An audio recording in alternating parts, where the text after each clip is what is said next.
If I were going to judge you or you or you by the guys you hang with, the guys you chill with, I think you're a retard. Bill Gates doesn't hang. Elon Musk doesn't hang. Warren Buffett doesn't chill. Henry Ford didn't chill. Steve Jobs, who I knew, didn't chill.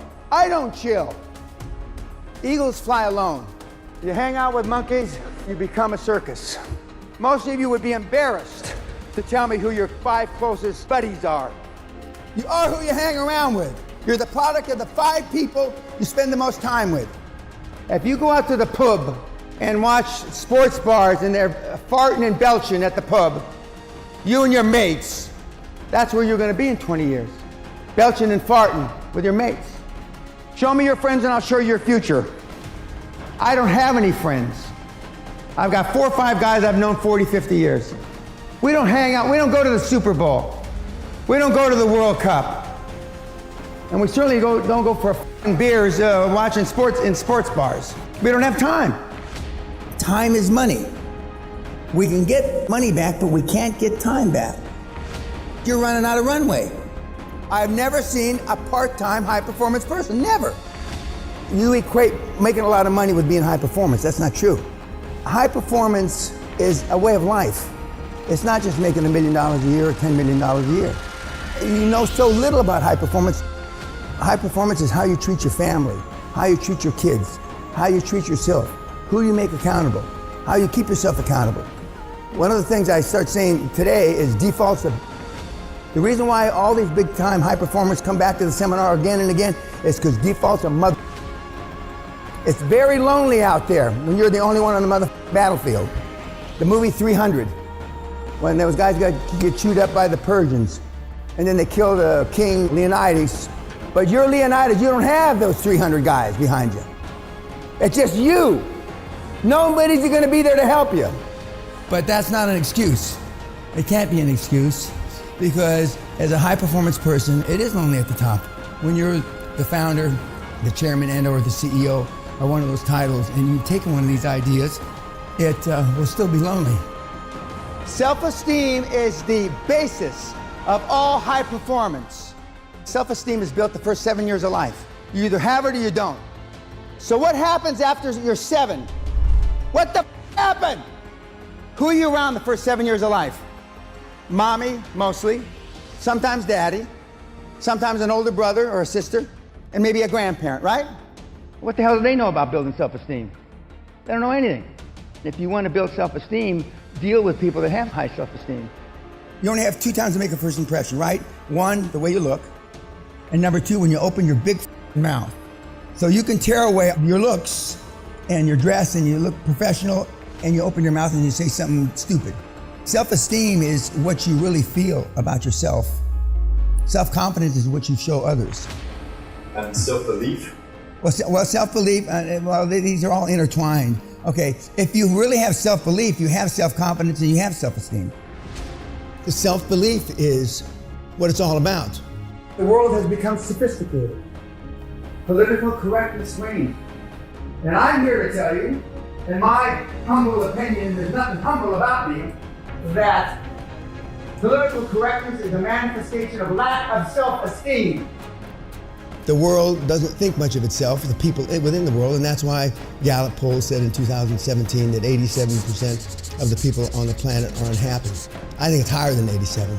With all the modern technology we have, and that's with everybody around doing this, they're still unhappy. 87%. What does that say about the 200,000 years that more or less we've been on this earth as humans? Not much. We're past it. 99.9% of over 7.5 billion people that are on the planet today are pleasers. You want to be liked. You don't want people to say bad things about you. People commit suicide because you're unliked, etc. on Facebook. If you want to be liked in life, you're going to have a hard time. You've been good to everybody in your life. You give them presents, you write them birthday cards and all this, right? How has it gotten you? How's your program worked out? It hasn't. You're still dirt poor. Or close to it. I've done none of the above.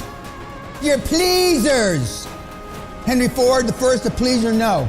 Elon Musk, no. Bill Gates, no. Warren Buffett, I can go down the list. They all had one characteristic. They didn't care what you thought of them. You care about what people say about you. You care about what people think about you. What if you could accomplish in the world today if you weren't afraid of what people thought of you, said about you, whispered about you? What could you accomplish? A lot more than you've accomplished today. A lot more. Life expands and contracts with courage. When was the last courage type thing that you did in your lifetime? When was the last time you exhibited some courage? Some of you have to go back a long, long way. Some of you never. There are people in this audience that have never been spanked, never had a harsh word said to them by their parents, never got in a fight on the school grounds. I can't believe that. And you wonder why you are the way you are. Now, I'm not saying that being a high-performance person is beating the out of everybody, but it doesn't hurt. You're afraid. You're afraid of making a mistake. You're afraid of what everybody's going to think. You're afraid of looking stupid. And it's not what happens to us in life. It's how we react to what happens to us in life. That's the difference. But it's the action we take in spite of that fear that differentiates us. I got a D in public speaking in high school. I got an F in public speaking in university. F. But then I made over 200 speeches. You can't hurt my feelings, because growing up in the hood, my dad told me, he says, it's not what they say to you, Dan, it's how you interpret the words. And that's why I call you snowflakes.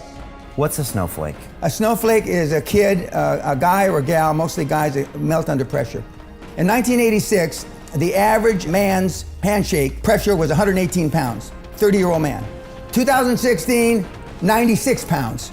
Testosterone levels in sperm counts tested 50 years ago, and today they're producing 60 to 70% the amount of testosterone levels in sperm counts as they did.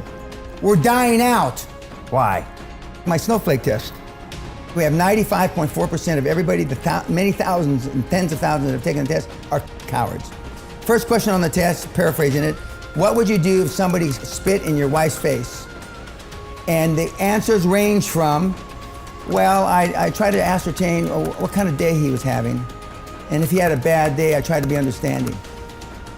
Are you me? I'd be in prison for murder. I would beat the guy to death. Is that what we need today? Everybody? No, I'm not saying that's me though.